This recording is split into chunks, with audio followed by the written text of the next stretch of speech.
Since most humans have the attention span of a titmouse, here's a TLDR version of a unannounced change as well as a bug to help you in your Neon Dawn season.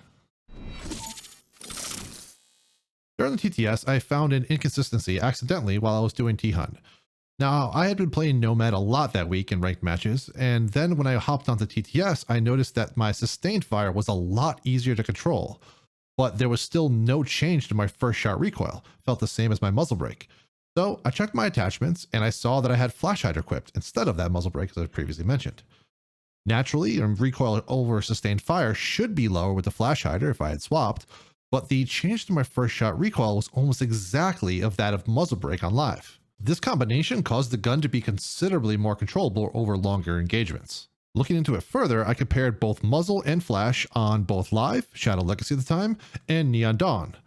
You can see from this comparison with Shadow Legacy being on the left, Neon Dawn on the right, the first shot recoil difference has been reduced to almost non-existent. In my opinion, this makes muzzle brake worthless on any gun besides now DMRs and pistols.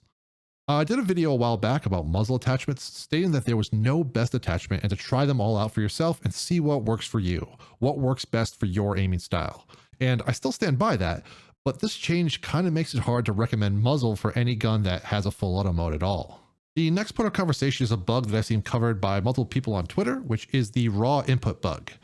In the past, it was recommended to have raw input turned on so the game gets its mouse data directly from the mouse instead of having to have it processed through Windows before going to the game.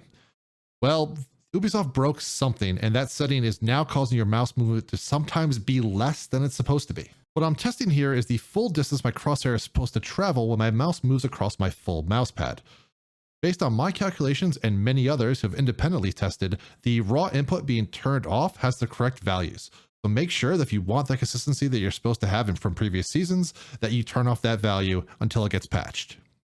These were 2 bits of information that I hope can help you in your time playing during Neon Dawn and beyond. Hopefully the bug gets patched pretty soon, but the flash hider change might be something that may stay around more long term if it was indeed intended. So I hope this helps, and as always, my name is Jpeasy. Take it easy.